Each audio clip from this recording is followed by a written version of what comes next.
Welcome to the WinzCast, a podcast where we talk about whatever the hell I feel like talking about for that week. Today I'm joined by absolute legend, YouTuber, Twitch streamer, VR chat role player, and friend, Trapman, known by his friends as Tosha.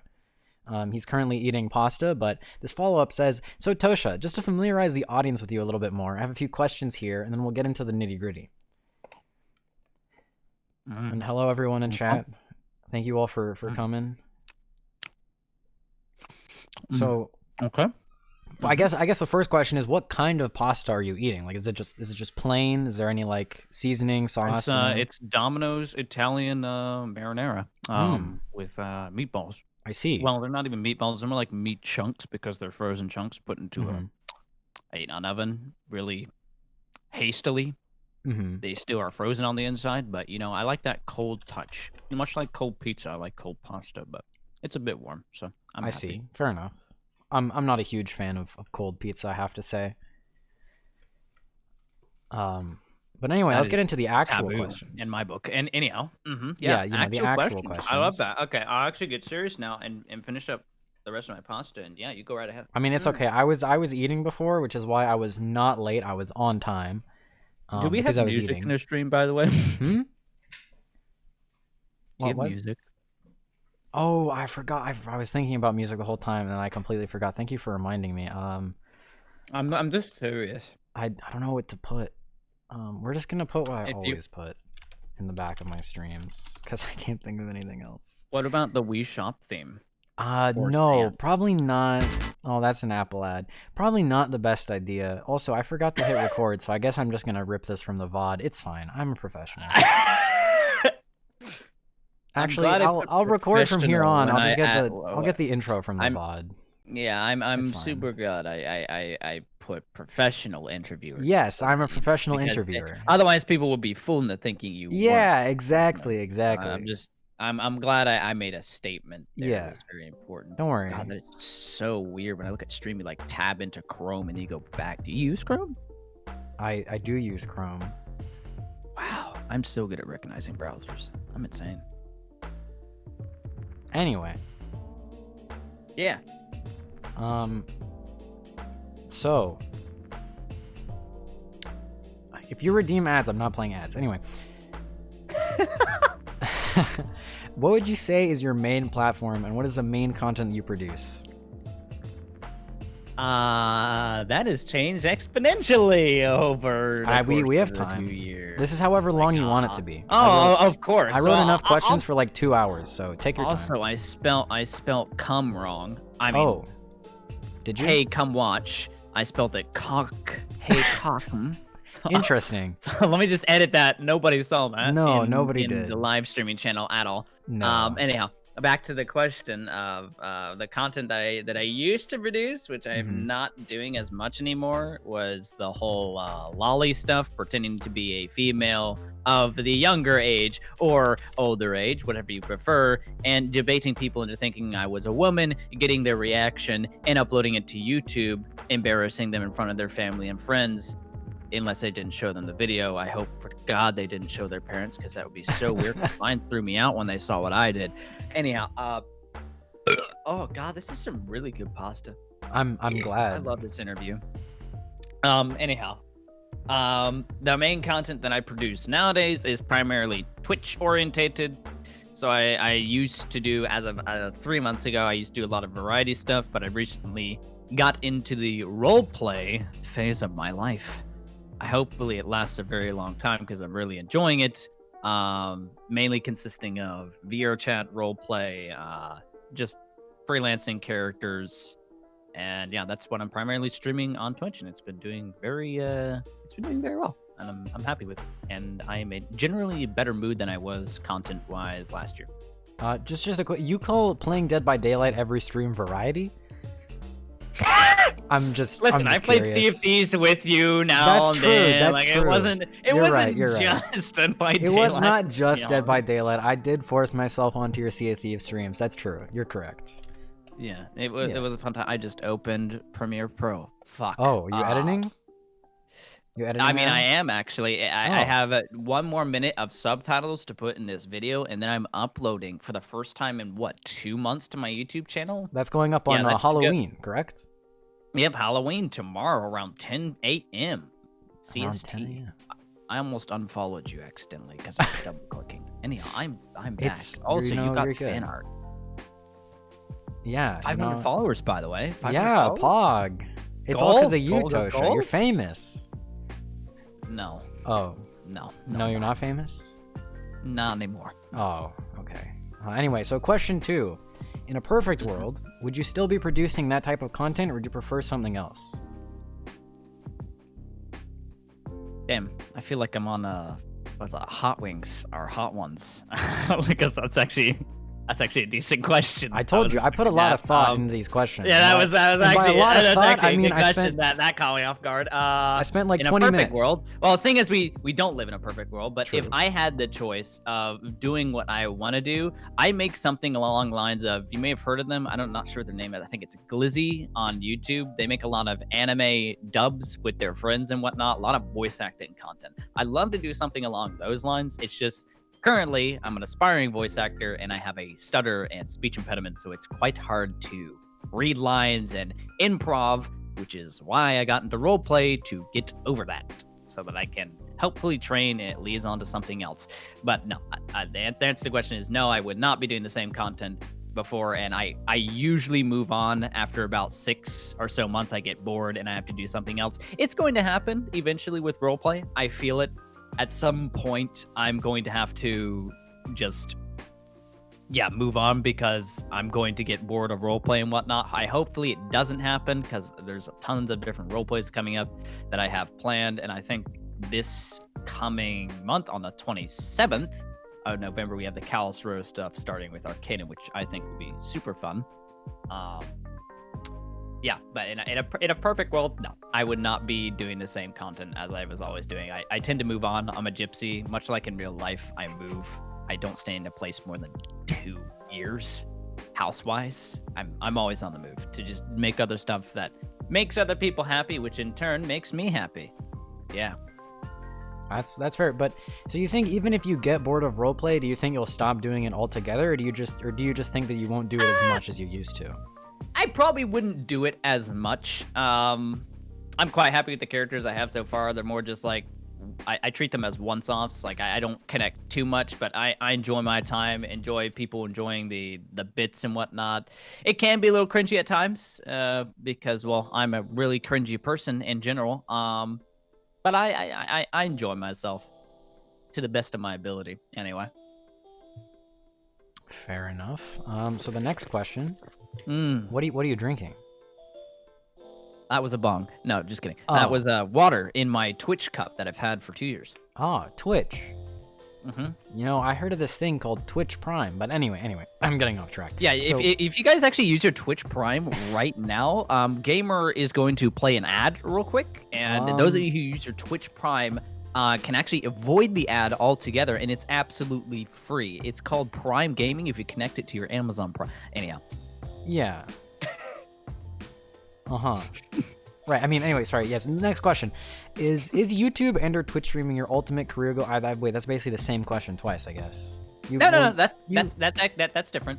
I mean, okay, yeah, you can answer this question anyway, so I'll Mm-hmm. repeat it. Is YouTube and or Twitch streaming your ultimate career goal, or is there something else you want to do? Career girl. Girl, yeah. Career girl. Yeah. Very funny. Very well worded. Yes, thank you. I'm going to say no. What I want to do, hopefully, in the coming years, when I'm like 30 or 40 or whenever it happens, late 20s, I want to move on from YouTube. Maybe not entirely from streaming. I'll still be a streamer at heart and whatnot because I enjoy streaming a lot more than content creation in general. And it's very hard effort, but I want to be a voice actor. I want to voice stuff, not necessarily for just famous shows and whatnot. I just like voicing things, which reminds me, in the coming weeks, I'm going to be doing little things on my Twitter here and there, which is going to be voice acting related. Like the first 10 people to reply get lines for free, essentially. And I'm just going to promote that and hopefully it goes somewhere. But I am wanting to actually do official work, get paid for the official work, and, you know, just make a name for myself voice acting wise, because I've been told by a lot of different people I've got the talent for it. It's just I need more practice and need to actually have official things, to have that official what did you say, official baptism into the VA world. So that is my dream, my long-term plan in the future going forward when I'm 30, late 20s, 30, 40, 50s. I want to be a voice actor and not necessarily just doing female voices, all different types of voices because I've got a range. I'm going to use it. Yeah, that's the plan. That's completely fair. I know a lot of people want to do voice acting, very saturated field. You know, I'd be lying if I said I didn't want to do voice acting, but when I compare the two of us, I definitely think that you have a much better starting point and a lot more talent for it than I do. But you know, I'm hoping. I don't know, you're doing a great job in this interview so far. You've kept it on track. Thank you guys. So by that's the a way, good guys, thing with you is like you have pre-scripted stuff and whatnot, which helps out a lot when you're like planning out. And well, yeah, I wasn't just gonna make your voice is questions. pretty pog, as AE524 has said. That's true. Mm-hmm. I get a lot of people saying that, but you know, good voice does not equate to good voice actor. They're two very different things. It helps to have a good voice, but it's definitely not the main requirement. I will say the most required thing, or just acquired talent that you need for voice acting, is going to be proofreading. Just line reading and all that sort of thing is probably the most important thing. If you can't read, they won't hire you. That's essentially it. If you can't read the same line in 6 different emotions and pausing and cannot stop and punctuate correctly in your sentences, you're going to get fired. It's happened to actually 3 of my friends who walked into a booth, couldn't read the lines, had the voice for the project, couldn't read the lines, and got kicked out because they couldn't read. Dang, bro, that sucks, because I'm illiterate, but moving on to the next question. Where are you from originally, and how would you describe your experience living there? I was born in Virginia, in the USA. Quickly after that, around my prepubescent years, I was shipped off to Africa with the rest of my family to live there because my dad's work, where he's from, connections. And so that's what happened. I lived in Kenya for a bit, but mainly in South Africa for pretty much all my teenage life. I lived there. So early tweens, going into teenage years, I lived there because of the mission work he did. Yep, I was shipped off at precisely that. And then shortly after reaching the age of 18, 19-ish, I was issued a red card by the South African government, despite having full legal requirements to stay in the country, be as a permanent resident there. They were just like, you don't have a business visa, which you need for families with cross relations and all that. And they're like, sorry, you're red carded now because you don't have this visa. So I got deported from the country I lived in. That's back fun. to America. And now I live in Alabama, of all places. I live in Montgomery, Alabama now. And my experience there was, you know, nice because I had all my friends. It sucks now because I'm away from them and I haven't seen them in years, aside from when I went back from my brother's wedding. But now I live in America. The internet is amazing, and I find it very comical how, despite having now 1 gigabyte of internet instead of 10 megabytes at best, my brother is calling me on the phone. I will get right back to you. That's fine. Hello? Hang on. Pause, please. Okay, so while he's muted, how are you guys? I can pause the recording. Especially in Alabama. Anyhow, I returned. Welcome back. What question Thank were we you. on? Oh, okay, I know what question we were on. Yeah. So, my next question is, what's your favorite game and why is it your favorite game? I know, I'm hitting you right in the gut.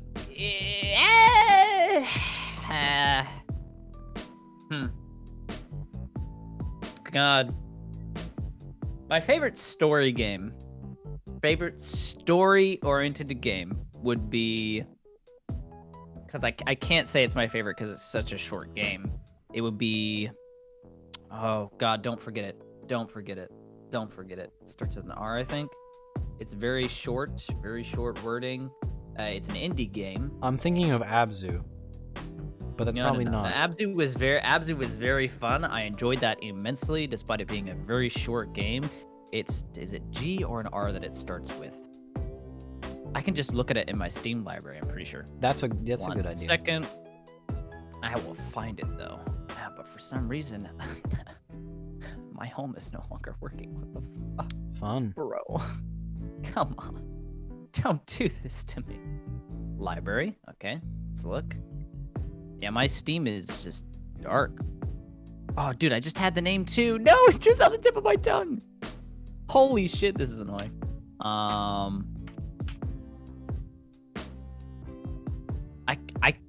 I guess I can't say it's my favorite game because I've forgotten it, right? I've completely forgotten it. So I can't say it. Okay, the game that I spent the most time in, and probably have the most hours in on Steam, would be VRChat. VRChat is my favorite game when it comes to interacting with people and roleplay stuff. So virtual reality is fun and all, but it gets very tiring, very draining. It doesn't last too long because batteries, right? Or you have to be plugged in 24/7. Another game I have a lot of hours in that I enjoy because the gameplay is simple and I'm pretty decent at it would be Dead by Daylight.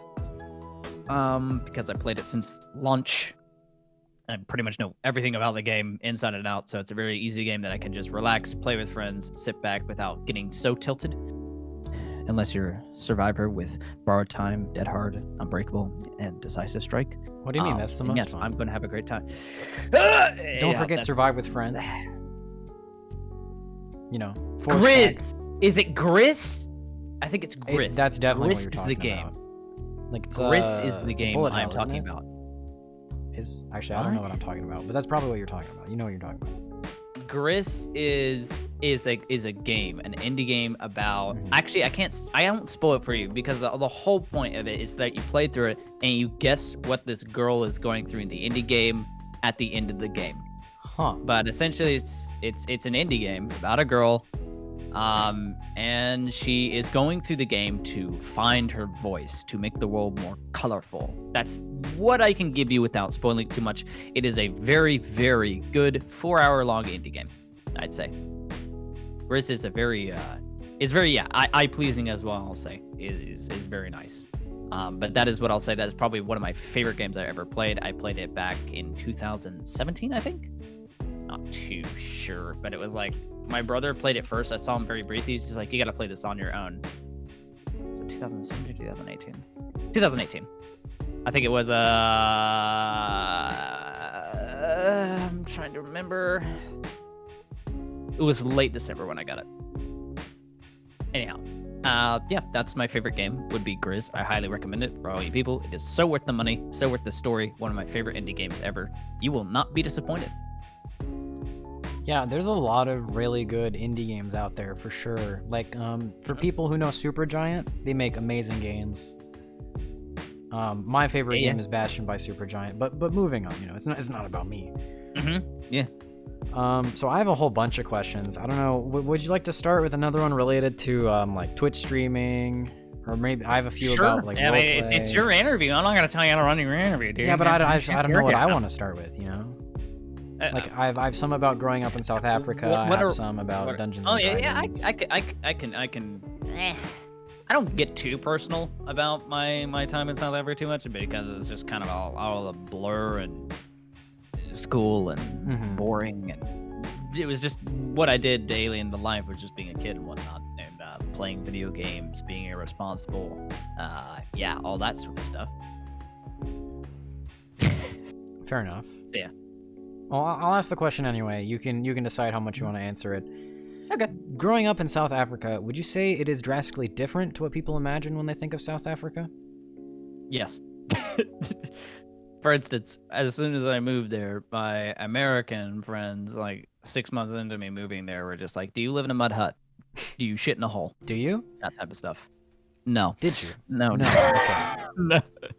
No. It's a third world country, but it is very, very advanced. I mean, we've got roads, we've got gas stations. There's a semi-working economy in every single individual state, I guess you'll call it, is communist ruled. Essentially, whoever's at the top of the food chain gets all the money. Which sucks, because that the way they have it worked out is we'll take all the money from the rich and give it to the poor type of deal. But at the same time, that doesn't happen because the big dog on top is eating all the money. Zuma. Anyhow, that's the experience in South Africa that people don't seem to understand, and it's very beautiful. South Africa is probably the most beautiful country in the world. If you didn't know, J.R.R. Tolkien actually grew up there. So like that's one of the reasons he had so much inspiration for Lord of the Rings. It wasn't New Zealand, and to be honest, they should have filmed more things in South Africa. If I'm being totally honest, because South Africa has such a wide range of mountains and just hiking trails, and as we like to call it, treks you can go on, or treks, depending on what, I don't know, province you're from. But yeah, it's a very beautiful country. There's whale season. I recommend going there. Like it's the one stop you have to make. Of course, you can't do it right. I had a friend, you might have heard of him. His name is James Ski, as well as Scott. Yeah, I don't think I've ever heard of a James Ski. James Ski and Scott were down there for a while. I believe Scott was visiting his girlfriend at the time, and James Ski just went there to Cape Town. Don't go to Cape Town. That's my first rule of you visiting fucking South Africa. Cape Town is a shithole. You're gonna get robbed. You're gonna have a miserable time. It's a tourist attraction with pretty much nothing to do, and you will be bored the entire time. Go to the country. Go to the 5-star restaurants, because the best breweries in the world and the best restaurants in the world are located in Hermanus and Stanford, where I grew up. So I recommend you go there, try out the 5-star restaurant, go over to Gray's, say that Alex sent you, all right? Yeah, and say hello to Tabby, because she's a wonderful chef there. She also doesn't take vegans, by the way, so if you're vegan, I'm so sorry, she will not serve you. She is very, she's a meatitarian. She believes in meat. I apologize. Good thing I'm not vegan. I have so many questions. I don't know if I just want to do them in order or skip around. You know, being a professional interviewer. It's your interview. You can ask me all. You know, being a professional interviewer as myself. It's up to you. You're so professional and all that, dude. I feel Amish in your presence. Like, I feel Amish. That's an interesting phrase, but okay. Yeah.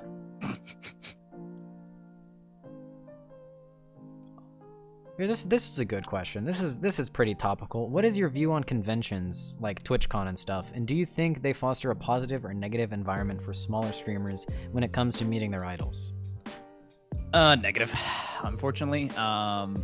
The way it usually works is you hang around the top dog for a while until you can grow yourself, or you just stay at the bottom, think yourself they're your friend, and they'll dump you. Unfortunately, that's the general vibe that happens with most conventions. You can do a lot of networking, but there's no guarantee you're gonna meet a lot of people. Like you can meet with your favorite content creator, get an autograph, but aside from that, good luck trying to become friends with them, because a lot of the time they're just looking to be either alone or just have a genuine talk and not really speak to fans. At least that's the general vibe I got when meeting Admiral Baru and a bunch of other people. The content creators that are very generous toward fans are very far and few. They'll put on a face and whatnot, but you can tell they're just miserable inside. The conventions in general, especially for Twitch, I've never been to an anime con before, but I hear they're quite fun. The cosplay is great. Twitch, on the other hand, is just a shithole. It's never fun. You go there to get drunk or have sex with your internet friend, and that's pretty much it. Or an orgy, depending on what happens. I did neither of those things because I am a bitch boy white virgin. So, no, I didn't do that. I did, however, have a great drinking night at one point, and that was very fun. This was in Germany at the time. It was a very, very fun experience. I enjoyed it. You're very generous when talking about yourself. Have you noticed? You're very kind to yourself in your descriptions. Self-deprecating humor is funny. Yeah, of course. Right, yeah. Being a primarily VR content creator, how would you say the developing technology and different headsets affected your content, if at all? I've only had 2 headsets in my entire lifetime of doing VR. It was first the Vive, which was generously donated to me by I remember that community at the time. Yep, we had a fundraising stream for it and everything, and they bought me it, and they were like, we want to see you do this in VR. So I did in VR for a year. That headset, unfortunately, the HDMI died, and when I made another goal, we reached the goal in the next 2 hours to get a Vive Pro headset. This is during my prime, so goals like this were pretty easy to reach. It was much like the Aerith situation where it was raising money for Scott, but everybody loves Aerith and they love Scott. So like you set up a goal, they reach $5,000 in 3 minutes. It don't matter because people are very supportive. It was much like that for me back in the day. I had very, very supported audience, and then I just over time, the Vive Pro is just a very hot headset in general. You have to put like external cooling units on top of it just so that you stay cool and whatnot in VR.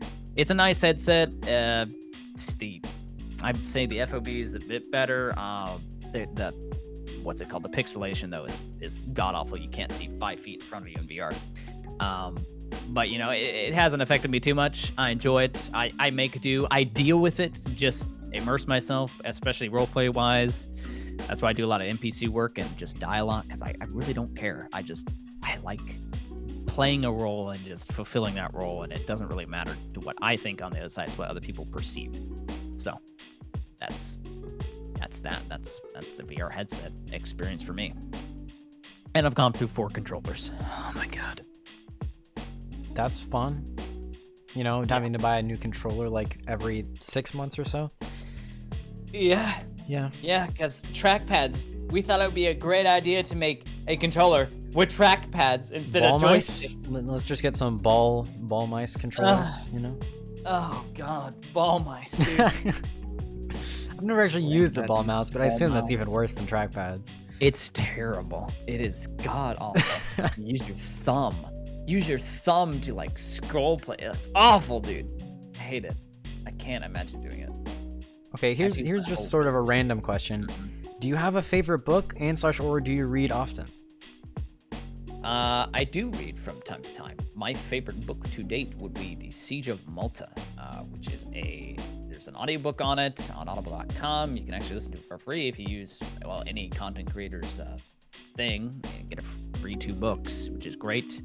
It's about the knights, the Christian knights of Malta. The Malta island it's a small island beneath Italy. It's about them defending a small island against legions, and I mean legions of Turks. This is a completely, fully accurate, true story. And it's about I have messaged, and this is not a joke. I'm not bullshitting when I said I messaged 50 different producers and directors. And just like, kind of like a Make-A-Wish kid, begged them to say, or to make them like do this movie, or just look at the script or look at the book and listen to it to do this movie before I die. Because honestly, there is so much detail, and it's such a good just book in general, completely, fully accurate. It's jaw-dropping just to hear about how like these 2 old men, the oldest 80 and 90 years, I think one was 70, one was 80 years old, just sitting at the mouth of a breached wall in wheelchairs, wielding claymores, cutting through lines of Turks in their 70s and 80s. And the leader of the Lights was called Lavalette. And I will actually be playing a character inspired by that story in an upcoming RP called Fractured Thrones by Brunswick, who is called Baelor Lavalette. But yeah, that is my favorite book to date. I like mystery books, but that book, a truly accurate Siege of Malta by the scribes who worked under the knights, and even from the enemy Turk side, it's such a good story. I recommend you watch it or just listen to it. If you ever want to listen to it, just search up The Siege of Malta. I'm sure it'll bring you to the right book or audiobook. It is insane, amazing. Love it. It's about a 6-hour listen if you listen to it on Audible, and about I would say a 4-hour read depending on how fast you are. But it is a very, very, very good, completely historically accurate book. it's literally just a documentary at that point, but with such good story. And no, there's no lies. This is just complete accuracy, confirmed by multiple different historians. So that's my favorite book, Siege of Malta.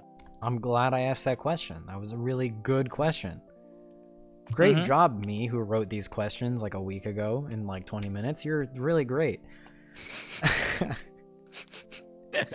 Professional, by the way.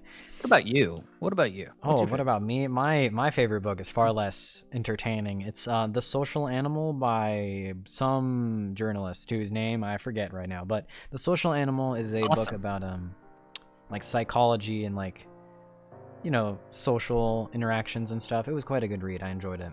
Oh, I see. So this is a profiling. Yeah, basically. I mean, on criminal records or something? Like, are you the FBI? Yeah. Yeah, I secretly work for the FBI. We're trying to figure out if you're mentally sane or mentally insane. You know, it's a whole thing. But with that aside, split personality and all that, you know? Yeah. Yeah. From those Minecraft uploads. Oh, dude. That was definitely my more cringy phase, I'll say that, but it was... the Minecraft videos were good, apart from the fact you never finished them. They were good. Yeah, I never finished them because, nobody watched them. I watched them. You watched them. Yeah. But it didn't go anywhere. All my subscribers were just like, where's VR content? What are you doing? That segues perfectly into our next question. In developing your YouTube channel to where it is today, what would you say is your biggest regret? My biggest regret would be digging the hole that I made. Because I got so deep into the whole female thing that it got to the point where that was the only content expected of me. Now we're here today, or I haven't uploaded in 2 months because I really am so bored of the content I made in the past, despite my audience only wanting that type of content. And this has happened to multiple different creators. This happened to Call Me Carson, Schlatt have all said the same thing. There's a reason Schlatt and Call Me Carson have different Twitch channels separate from all their stuff, because they just want to stream in peace and have fun and do their own thing without being content funny man. And so I regret digging that hole into the content funny man, I only do female voices trope for so long that my audience could not pull away from that, despite me trying multiple different things like Dead by Daylight, Sea of Thieves. I'm gonna try some fast stuff. It's not gonna do well, I know it won't, but you know, I'm uploading it because I'm happy with the product that I made. But yeah, that my biggest regret would be digging the hole for 2 years and just not getting out of it. I wanted to do more variety, and I tried. My algorithm said no. My YouTube audience said no.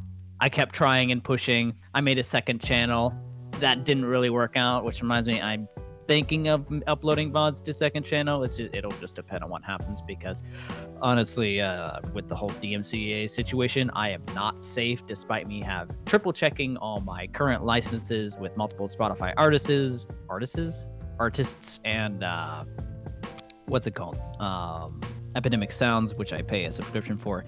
There's still risk of me getting DMCA'd. So at the end of the day, I think it'd be good for me to delete a lot of past VODs and just upload all my roleplay stuff and whatnot that I truly care about to my second channel. But that takes a lot of time and a lot of space on my computer to download every single individual VOD and upload it, which makes me want to have a manager, but then I have to pay for a manager, which leads on to probably another question you have, which has to do about editing and not being able to afford an editor. So I can't upload a lot because I'm the one who edits all my videos. I don't have a question about that, actually. But yeah, well, that's the reason of my main inactivity on YouTube, is because I don't have an editor. I can't afford one. Good editors cost $100 a pop, possibly more, depending on if they work hourly. And I paid my first editor, I paid $25 per video. That is seriously underpaying. Do not do it. I am ashamed by it. Never do this. Never underpay an editor who works for 8 hours on a video. Never. That shit deserves to be $200. Easy.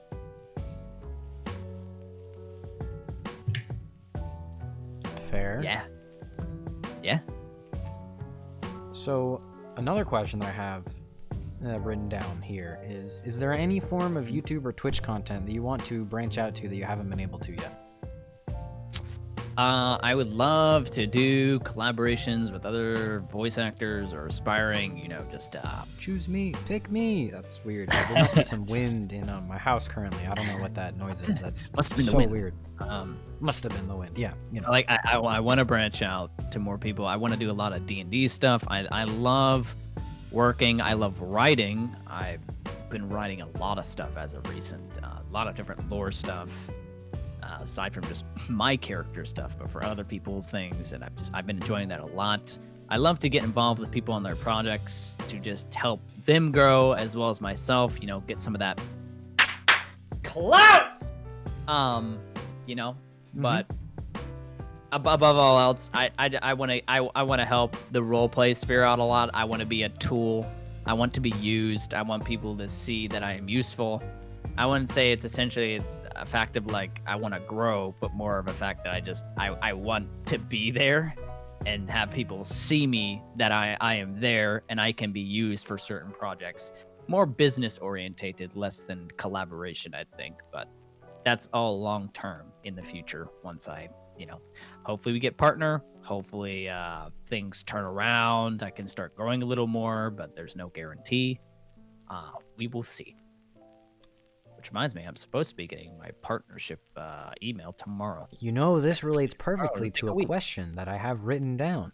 Do you think you'll get Twitch partner with your newfound viewership from VRChat Roleplay? I will say this application is going to get denied, as have 12 others, 13 times the charm, right? F. We'll see. Yeah, but I'm not hopeful. That hope died with me after I was averaging 150 views on VRChat and still didn't get partner 3 times in a row.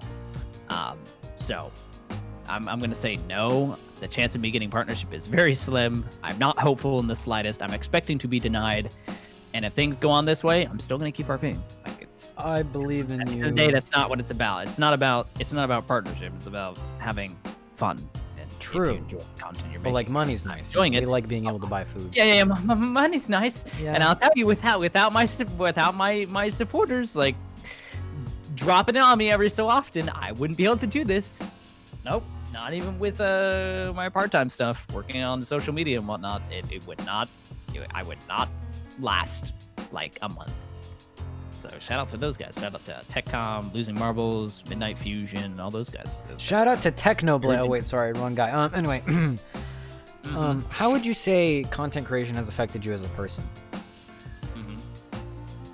I mean, it's changed my whole life around. That's for certain. I used to be a very lonely, bored, hard-driven school. School.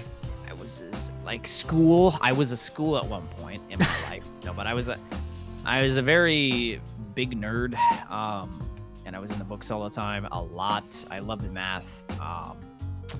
And then, I was a bartender. I was an apprentice bartender when I was 17. Worked at a bar for, I'd say, a year and a half. Then got laid off, but luckily I was doing YouTube at the time. I'd say it changed my whole life around and made things. I would say it was a good experience. Unfortunately, it didn't last too long. It lasted 2 years, and then here we are. Well, 3 years technically, but 2 years from my old content. But as a person, I'd say not much has changed. I'm still pretty much the same person. My accent may have changed, but that's because I live in the South and everybody talks so fucking slow. What if I told you I also lived in the South? Florida, man. Florida, man. Yeah, I don't really have that Southern accent. Yeah. I don't think. I could be wrong. Southern twang. I don't got that Southern twang. Everybody be talking about around here. Y'all people always be talking about that Southern twang. I don't hear it at all. I hear nothing. Yeah, I don't hear it too much in my area as well. Not Montgomery, because everybody is so business orientated. Because Montgomery's the capital. Did you know that Montgomery is the capital of Alabama? Did not know that. The more you know. Da, da, da, da, da. Yeah. Pretty cool. Are you actually Florida, by the way? That was a guess. Pretty close. So that's a yes? No, pretty close. So Georgia. Yeah. Georgia boy. Yeah. I'm a Georgia boy. Robbing armies with an alligator. What? Oh, okay. Okay. Oh, it's great. Oh, I love that. Anyhow, yeah, that's my experience. Not much has changed in my life aside from just feeling the content creator role, feeling the burn, experiencing the burnout, getting that adrenaline every time you hit the upload button back in the day. It was very fun to see people just rush to the video notification squad and be like, oh, this content's so cool, it's different, because it was new and nobody really expressed it as much as I did back in the day. Now you have Finster, who's just all about that. Bro, did you see Eric's live stream when he I saw that strawberry jet. 41,000 viewers with no raids. No raids at all. All the people. All I gotta say is, I mean, you know, cross dressing might be the way to go, guys. I'm just saying. I'm just saying, guys. People, I'm just to be a bicon for Twitch. It'll be Eric. Like that.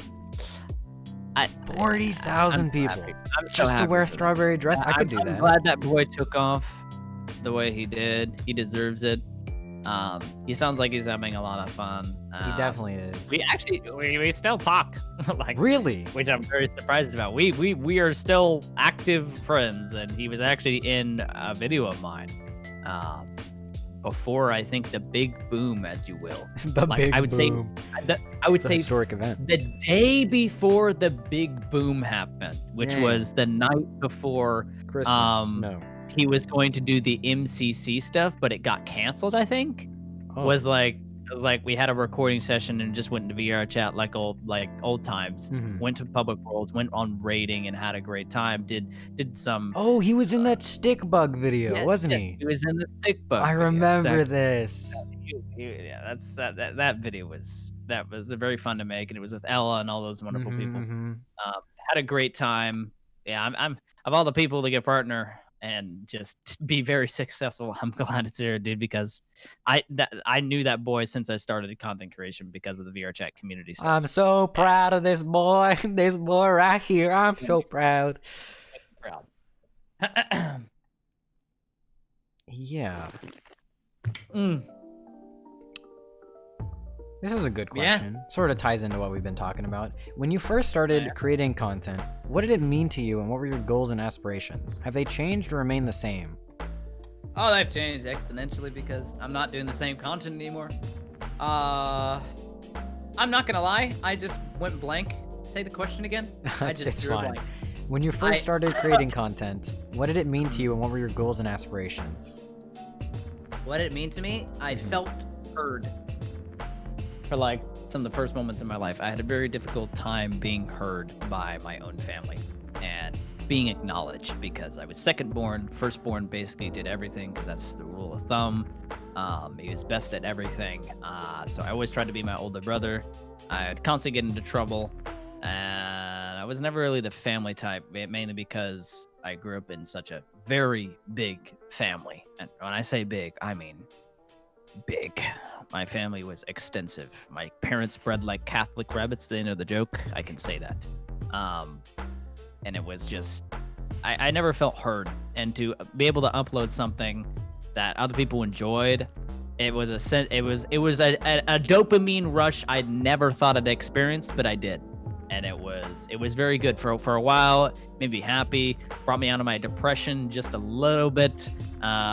You know, as time has gone on, I'm still in a bit of a depressed state, but I've been better than I have been, I'd say, in a year since I started RPing and having a lot of fun just going to different roles of characters, making people laugh at my stupid comedic bits in my improvisation. Is that the word? I think that's the word. But yeah, there's your answer, Chief. I feel heard like I never did before. And it was a way to express myself online, which is fun. Did you ever have like just an overall goal when you started making content, or was it just like, this is fun, I'll do this? This is fun, I'll do this. I want to live off of this, but with always the back burner in mind of I need a second job, and I do actually want to move on to voice acting stuff. Because the people who actually inspired me to do voicing stuff was none other than Azruz, who is now the voice of Cleveland, yeah. Interesting. Yeah. So, talking about the whole voice acting thing and roleplay, one of my questions here is, what is Dungeons and Dragons? Would you recommend it to others, and how does that play into VR chat roleplay? Oh, Dungeons and Dragons! And wait, you didn't hear the last part. And how does it play into VR chat roleplay? All right, have a field day.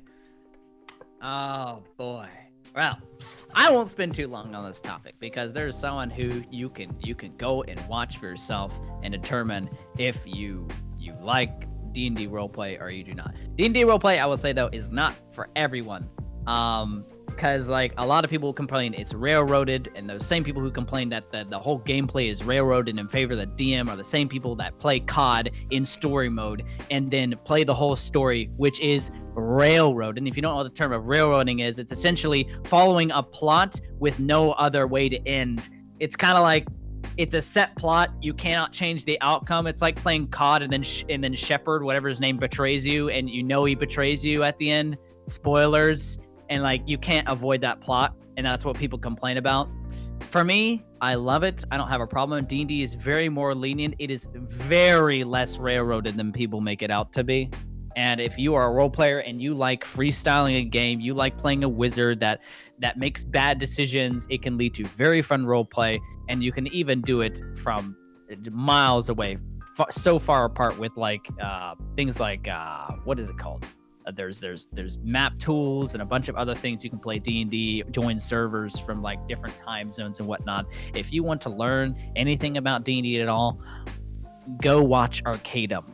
Okay, go watch that. Go watch Critical Role, but 100% I'd recommend go watch Arcadum. This guy knows all his shit. He's a lore master. He does about 10 games a week. That's sometimes 2 sessions. I think it's 11 now. 2 sessions per day, and he writes all the lore for his world. This is something he's been working on for I think 16 years now. He's been building on his world, and that's all he does is world build. He is an insane DM. He does a lot of VR chat stuff. How it ties into VR chat D&D wise is a lot more free. D&D, I'd say D&D VR chat roleplay, or just VR chat roleplay in general, is a lot of gated communities, which can be a bad and good thing. If you're not looking for a gated community, I recommend doing metaverse stuff, joining things like Purple Lotus, bringing in a character, having a good time. But it actually translates very well into VR chat because you can be more expressive with your character, and you can have avatars which have swords and a bunch of other things, and also magic casting, which I have. Sure, it can be a little bit expensive if you don't know how model making works, but like for me, it all pays off because I have a very generous community who is willing to help me pay for stuff so that they can see something wonderful take place from all the incredible model makers out there. Which shout out to Gambit for being my main model maker when it comes to all this other stuff. Yak Boy is a model whiz, has made several things from scratch for me, is the one who rigged Rusk to have a bunch of spells, toggleable gestures, and all this other stuff designed by Sketchu Dev. Another great model maker in VR chat. I highly recommend them to you if you like gremlins and other very cool artsy things. And that is that. Go watch Arcadum. Okay? I didn't know about him until about, I'd say, February, because I watched a friend stream and he was doing Callus Row, and I didn't know what the fuck that was. I was so confused. I was just like, this shit actually kind of cool. I like this. I like this improv. And so I just thought this would be a good opportunity for me to get out of my shell and learn some voice acting stuff by acting in VR as multiple different characters, because I can either play a female character, a gremlin, or a human. It doesn't matter. I can just do it because I have the range. So that is what I decided to do. Go watch Arcadum. Yeah, Arcadum's great. I've never actually personally watched Arcadum because, as much as I love to dedicate just like 5 hours to listening to a campaign, I know that I don't have that kind of dedication. Yeah. And neither do I. I don't have time anymore because I roleplay so much. From what I have watched of Arcadum, he seems... That's the best I got. Arcadum seems incredibly genuine and super loves roleplay. He's so into it, and it's just actually... It's really great to watch him go over his apps. By D&D. Yeah, he's a great. I definitely also recommend Arcadum. And You spoke a lot about model making. This is a very topical question. What do you think about the whole like VTuber craze and stuff going on? And have you considered becoming a VTuber? It's so good! And no, I've never ever once considered becoming a VTuber because I don't have the capabilities of affording such an expensive 2D model, and it's just I don't want to be a female character, and male characters don't typically do so well unless they're either Shota based or traps and are very cute. Or your corpse. Or your corpse, and you have a very deep voice. You get the point. That's literally it. But like I've never really considered being a VTuber. I have nothing against them. I think it's great. I love the craze. They were a thing way back in the day, but blew up exponentially. And I'm so glad so many people got on the train because so many of my friends have blew up because of it, and I've become very successful, which I'm very happy for. And it leads to a whole different type of content, a whole different audience that are into that whole anime trope and whatnot, that just want to watch their favorite mascot or whatever just, get on a game and do voice acting and be funny and that whole anime stuff. I think it's great. I love it. I've had several friends that are in anime just doing VTuber stuff that are just not just anime, just, general stuff, even Dead by Daylight people have done VTubing way back. They just rig their killer model and play killer as the killer, which is very fun. But yeah, I love it. I love the craze. I'm glad it blew up because it's something else for people to watch and something else for someone to comment on one of my videos with, why aren't you doing this? And I have to tell them because I'm a guy. I cannot do a female voice for more than 2 hours. Otherwise, I'm going to have to be chugging water nonstop and I'm going to become bloated. That man is nonstop. Anyway. Just the casual Hamilton reference. Got to get it in there sometimes. Yep. No, I feel you on that. I was listening to 9 hours of Hamilton at one point. 9 hours? Jeez. Yep. I binged it because I was in a group call with a bunch of girls, and we were just like, oh, here we go. Gotta impress them. What yes, time is it? Showtime! Showtime! Hamilton's good. Yeah. Anyhow. Yes, right. Interview, of course. Yes, interview. This isn't really even okay. I'll be honest. When I made this podcast, it was originally gonna be like an interview podcast, but I feel like with guests like you and other content creators, it's sort of just like a dialogue. We're just two friends. It feels like a podcast where we're both the host. Exactly. I like it. I prefer it that way, and I actually say many content creators prefer it that way. They love asking questions back. They don't want to always be the subject. And if you want a content creator really to be your friend, the best way of being their friend is treat them like a human. Don't bother too much. Respect their privacy, and just hang out. Not as a fan, but just as someone to talk to. Even if it's being a brick wall, like. It just feels good to be treated human. I will say this always about me. I've never felt fame to a degree. I was pretty egotistical back in the day. Not anymore. Because I'm dead. Dead tuber. I'm a dead tuber, and I'm proud of it. Okay, I got out of my rut. Now I'm doing other things. But yeah, if there's one piece of advice I can give, if you want to talk to a content creator, be human. Don't praise them, but don't overdo it. We're not idols. We're just humans that had a wave of fame, and we want to do our thing. People want to be respected. I include we in this, but I'm literally fucking dead and irrelevant. And no, you still count. You could become relevant again. It happens. I could. But I choose not to at the moment because I'm enjoying what I do, and I'm hoping to actually do official work. So it will be a while before I reboot my YouTube, just because editors and whatnot are very hard to come by, and mine work for better people. Once you used to work for me anyway. Anyhow, done. Yeah. So another question that I have is, well, actually, you asked me like one question. Like I think I only really answered on my favorite. I didn't even answer my favorite game. I mentioned Supergiant, but my favorite game is Bastion by Supergiant. Super rich story. I'm sure you might have played it. No. Okay, well you're missing out. But Bastion by Supergiant, really amazing game. Super simplistic combat, just has that super giant art style. The music is amazing. The story is so good. It's a pretty short experience as well. It's like 6 to 8 hours, I think, maybe shorter. You know, what I was into before like Omega indie games? Miniclip.com. Miniclip was my essential childhood, that and Roblox. I'd say I played Roblox more, but Miniclip, playing knit-ROM games is what got me into indie games. That whole pixel-esque styled game where you be a ninja, run around, kill a bunch of robots in a cyberpunk world. It was 1980s themed, was the bomb. .com? God. Miniclip.com. Look up knit-ROM. Play the games. They're so much fun. They're my childhood. And yeah, you'll enjoy them because they're actually really well made for a Flash type game. Anyhow, that's what I said. Anyhow, back to you, Chief. Yeah, back to me. So, if you had more viewers, would you be more willing to pursue like your voice acting and stuff on stream, or would you just keep trying to do like VR chat roleplay? I don't really know how you do voice acting on stream, but you know, like if you could, would you?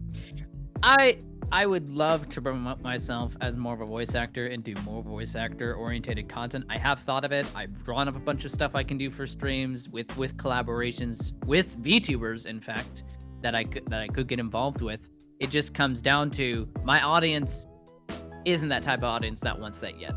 But hopefully, once I get past partnership and all this other stuff and I don't have to worry about that too much, I can focus on what I really want to do. But like I said, it's in the future. It's when I'm late 20s, 30s. I'm not pushing it Omega hard. It would be nice to catch a break and do a lot of more voice acting orientated content. But at the moment, it's roleplay. I'm sticking with it. I'm enjoying it. I've never felt better. I want to keep doing it. And this is the happiest I've been in a year. So I'm happy where I'm at, and I don't intend to change anything at the moment. I'm really enjoying it. There's so many projects coming up. I don't think I'm going to get bored anytime soon. With Fractured Thrones, Callous Row, maybe bringing in other metaverse characters, I'm going to have a blast. For Callous Row, by the way, a roleplay in VR chat designed by Arcadum. And model makers and map makers, Cure, Gambit, Cyman, bunch of other people that are insane developers. Callous Row, I remember you've been talking to me about Callous Row for so long. You got me so excited for it, and I still have to wait. But oh man, when Callous Row finally hits, 27th of November, I'm gonna be watching all of your streams. The final update, and you guys, you are in for such a treat because of just the amount of dev work that has gone into the map, has gone into the website. The website being, by the way, you can click on the website. It has a map of every single VR chat map and tracks the players every millisecond. Can't wait for the metagame. It will show their the metagamers are literally non-existent now because of the new system they're implementing for it. It's impossible to metagame. As soon as a metagame gets out, it is met with the banhammer. It's such a taboo thing. If it's mentioned, there's not a second chance a person gets to come back to the stream. But thing is, most people will be streaming Callous Row because a lot of them are streamers and not really role players, but want to have a good time. You will not be able to use the map whilst you're role playing in Callous Row. If you are caught using the map at any time, finding people, you will be banned from the roleplay. There's literally no exceptions. You're allowed to use the map if you're not streaming and you're having a good time and you just want to watch people's perspectives. It's mainly for viewers to have and use as an easy tool to find their role player, where they are, who they're interacting with, and it will have all the information with a literal 2 clicks of a button. You can have all the information at your fingertips about what the character is, past VODs, past infractions, what they've done, if they're wounded status, and a bunch of other things. All completely live within milliseconds of you moving in the map. It's tracked on the website. It is insane. And they have Gmod tools. They have gravity guns to pick you out of scenarios, pause RP, make you jump higher, make you move faster. It's insane. this whole udon stuff that has come to VRChat, I can't explain it because I'm not a map expert, but oh my god, this shit is insane. Speaking of Kalos Road, they are actually doing a dry run as we speak for the Undercity and Upper City. The dry run is just basically a stress test for the map, which consists of getting a bunch of people in the map and just seeing if they lag and how bad it can be with them far apart and RPing and all that for a good 4 hours. Yeah. But I'm not going to that tonight because interview as well as I'm tired. You know, At least I don't. I'm still really excited for Kalos. Your character especially is going to be super cool. Yeah, I would say, I'm excited for Kane. I think he'll do a good job. I won't be able to do what I intended to do, like I talked with you, which we will not discuss. I won't be able to do that to an ability, but I will be able to create that atmosphere, no problem. Okay. Like, I will literally be allowed to do that. Like, it's just roleplay at the end of the day. Mm-hmm. I'm also going over, I'm just seeing here. I do have some concerns with roleplay though, because a lot of the people that are coming for season 2 are not seasoned role players, aka a lot of them are Twitch streamers that are just friends of Arcadum and really have not any VRChat roleplay experience. So I'm a bit worried about that, but we'll see how it plays out in the first couple days, because I can safely say, despite a lot of them being my friends, I did not vouch for them because if you vouch for someone and they step out of line in RP, you get the same punishment. Ooh. So if they get banned, you get banned. There's a reason I've only vouched for 2 people in the RP. No, sir. I am not taking the risk. If you fuck up an RP metagame, that is up to you. I'm not sure, Tosha, you probably can't really hear this, but for the people on the stream, yeah, maybe they'll hear, my neighbors have started doing fireworks at 8 p.m. because Halloween fireworks, I guess. I don't know what to tell you, really. Yeah, Halloween. Fog. Yeah, you know, fireworks for Halloween. Mm-hmm. I love Halloween. So, God, so good. Completely unrelated to everything we've been talking about, but you know how people really care about Twitter followers for some reason? Yeah. Is there someone who you wish was following you on Twitter who isn't? Azers. Technobyte, no. Azers, I'd say I wish was following me. The VRChat devs and VRChat, I wish was following me. A lot of them have blocked me though, because I don't know why. No. Please unblock me. I am not egotistical. Do not believe what others tell you. I am highly analytical. I made a post to VRChat today because, I'd say yesterday they came out with a statistic saying 2 million followers in the VRChat category on Twitch, and then they got bombed with a bunch of fix your game. The community isn't what it used to be. Blah blah blah blah blah. Basically, a bunch of people bitching, and so I just spoke the facts. Yes, the game has problems and whatnot. That's not the issue. The issue is the game is going to get banned if it keeps on its current content path. Yeah.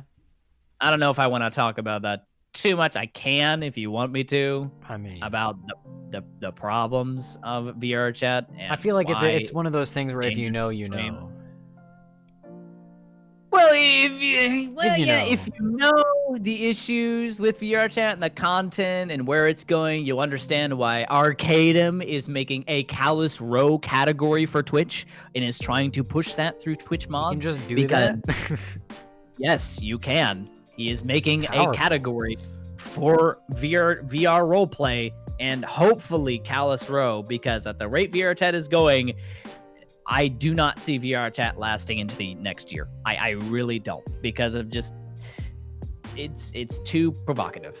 There's just too many streamers out there doing dumb shit, and a lot of them are big boy streamers. And if you know, you know, yeah. Okay. You know, but then anyhow, I just went on a whole, I wouldn't say rant, just a 2-tweet part, just saying how content has changed and the amount of content creators that I can say who have actual talent, I can count on one hand, and the amount of content creators on Twitch that have referenced model makers or thanked model makers for the work, or map makers, I can count on one hand as well. And that's saying a lot out of just VRChat in general. It's just showing that I'm being analytical here, and a lot of these people are my friends, but at the end of the day, like, if you're not Lolathon, if you're not Cyberchimp, if you're not vrTrapman, if you're not doing interactive things with the community and whatnot, and it's not entertainment and it's just mirror streams and you sitting in desktop mode looking at mutes twerk on you, then I'm sorry, no. That's not talent, and you are not being put on the next hand. But yeah, that's my general opinion on VRChat, and why I didn't stream for so long, in fact, and I stuck to Dead by Daylight, was because I didn't want to become a mirror streamer. I honestly didn't. I'm fine not being a mirror streamer. So I really hope Callous Row category gets pushed, or just VRRP in general, because that's going to make my life easier. And it means when VRChat eventually gets banned, we'll still be able to stream our RP, as long as it's the VR roleplay category. So yeah, that's that. I completely agree with you. I've seen some questionable content from VRChat for sure. You know, just because I know people are gonna at me out on this, I am not, because I did mention it. There's nothing wrong with being mute. If you want to be a mute content creator and bounce on a ball in a furry avatar like Laxi, there's nothing wrong with that. Do not at me. I'm just saying there's no talent there. That doesn't mean I hate you as a friend. There's no talent in being a mute and bouncing on a ball as a furry. I mean, they have to have balance, otherwise they'd fall off the ball, right? So there's some talent there. Okay, there's some talent, but not just like, in the ERP. not like stream talent. That's the only thing. Anyhow. Yeah. I don't quite understand mute streamers or people who enjoy them. Perhaps I'm just misguided, but there's an audience for it. There's and unfortunately, it is being pushed heavily by if you know, you know. I don't know. There's just a lot of scenarios I've seen, and history has repeated itself, where mutes will get very popular and then become super depressed all of a sudden and wonder why nobody's watching them play variety. And that's because, well, you're not cute anymore. You're playing a game. We want to see your avatar bouncing. Thank you. Well, they still have the VTuber models. Mm-hmm. But they're not bouncing on their bouncy ball. That's true. That is true. I've seen too many instances where history repeats itself, and there's constant long threads or twit longers about mutes just getting burnt out. Burnt out over what? You don't do anything. Exactly. That's not being offensive. That's just facts, and facts don't care about your feelings. I'm Ben Shapiro. Thanks for coming to my TED Talk. You know, back to the whole VTuber thing. Mm-hmm. You know, so the Lily Pichu, as you probably have heard, recently became a VTuber. Not like fully, but has two VTuber models. And the program that Lily Pichu uses is actually completely free. Yeah. You need to have a device that has Apple Face ID. And the cheapest Apple device that comes with Face ID is like a $500 iPhone XR. Yeah. So becoming a VTuber only costs like $800. $500 for the phone, $300 for the model, you know. Oh, models from the ground up, especially if they're from high definition. It depends who you buy the model from. You're looking at $1,000 flat. Like, that's for the entire model, including legs and everything, and literally have it fully rigged, unless that app rigs it for you, which I think it does. But yeah, that would take a lot of time. Yep. Ooga booga. Ooga booga. If I did become a VTuber, I don't know. I feel like, so I feel in this. Okay, this doesn't make much sense, right? But I probably want to use my OC, right? But then it would just be like the disconnect between my OC and me talking, you know. But at the same time, I don't have anything else that I'd want to use as a model, and also I know that girls get them views. You know what I'm saying? Yeah. Don't get me wrong, but like, I will say, when it comes to VTubing and you're a male and a female avatar, the disconnect is very much real and very much noticeable. And people tend to not watch you if you have a guy voice in a female avatar. It's very strange unless they're very dedicated to like your VRChat streams, but it doesn't really count for, if you're a VRChat streamer, it doesn't count. You're not a VTuber, you're a VRChat streamer.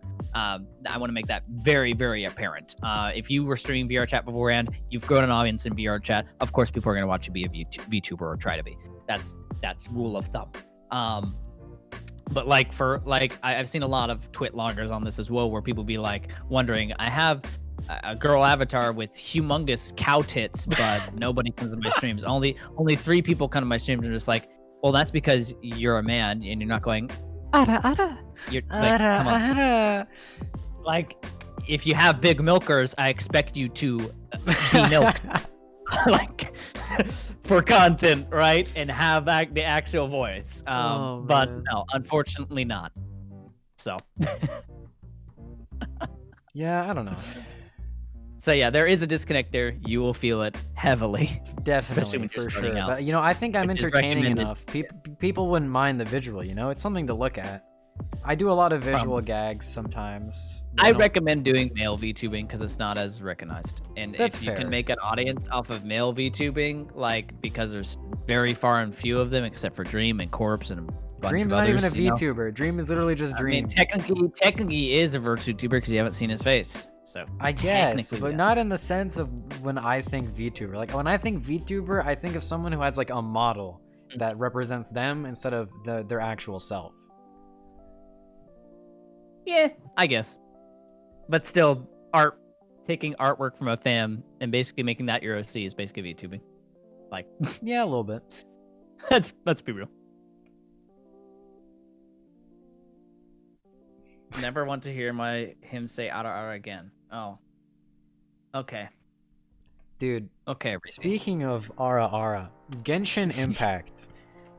Lisa, Japanese voice. Need I say more? Yeah, I made a tweet about that. Did you see that? I Can you did. pull I that up on replied to it. screen? I You remember. see that? I did, yeah. Literally me, dude. Literally me. Every time Lisa falls off something, I just... Yep, I can't. That shit's hot. But Gene, my 4th role on Gene, my 4th actual role that I didn't pay for. I haven't spent a dime in that game, by the way. I've spent $5 and I plan to spend another 10, but continue. The only thing I've done, just because I needed money, was the battle pass, and that's literal Twitch. Yeah, I plan to buy the subscription battle money. pass. So it didn't cost me anything.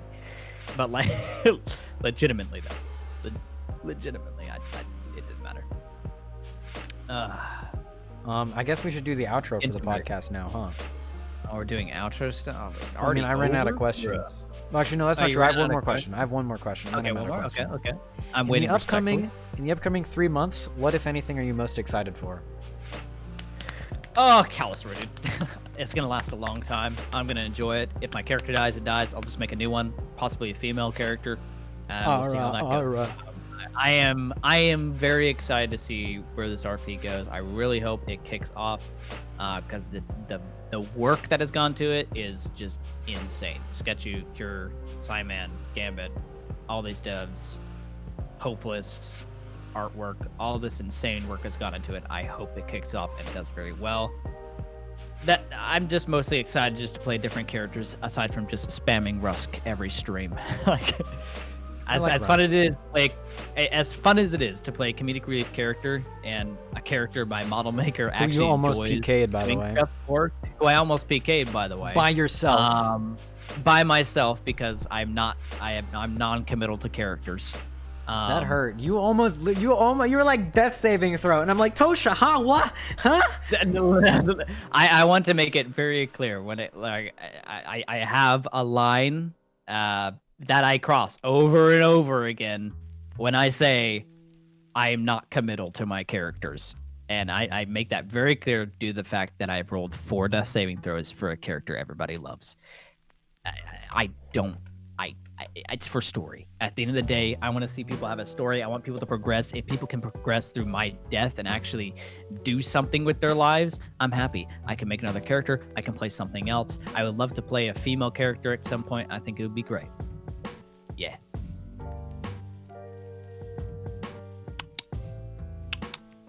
Yeah. Well, yeah, that was my last That's what I'm question. excited for. Yeah. And hopefully the voice acting stuff takes off on Twitter, but we'll see. Hopefully. I'm excited Hopefully for you that. can get like a request. I'm definitely going to ask you to do the Snapple The Apple. first tweet will be Oh God, no. You have to do the Snapple apple in a female How voice. it's gonna work is the first one is gonna be first 10 replies get a custom sentence. It'll be one line, so like you can punctuate it and whatnot, but it will literally be a sentence of like. What 20 if I words or put less. semicolons? 20 words or less? That's what a line usually consists of.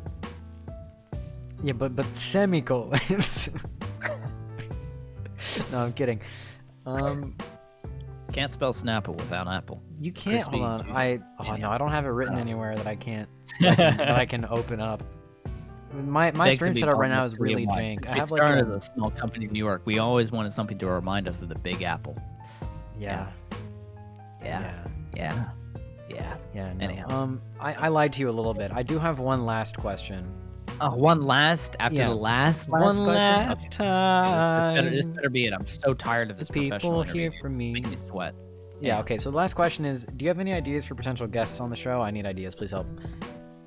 Eric. Bring up Eric. I'm sure he'll. Eric may or may not have already agreed to be on this eventually, but like after Eric, I don't know. I don't think I have anyone. Who would I recommend then? Let me think.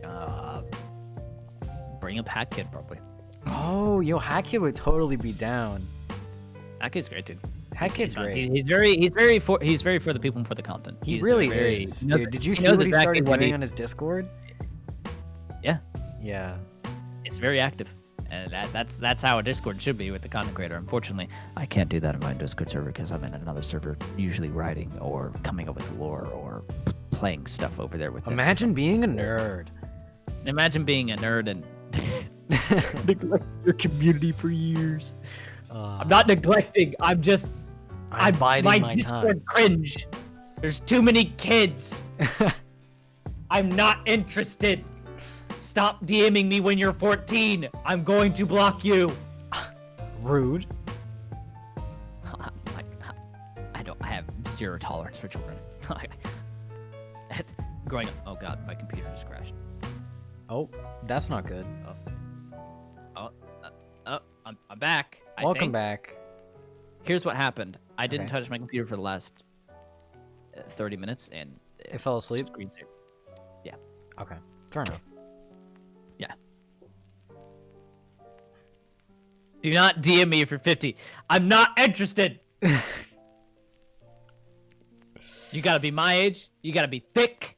You gotta have the booty warrior king approve you. This into isn't my a DM. dating show, Hurry. Tosha, please. Yeah.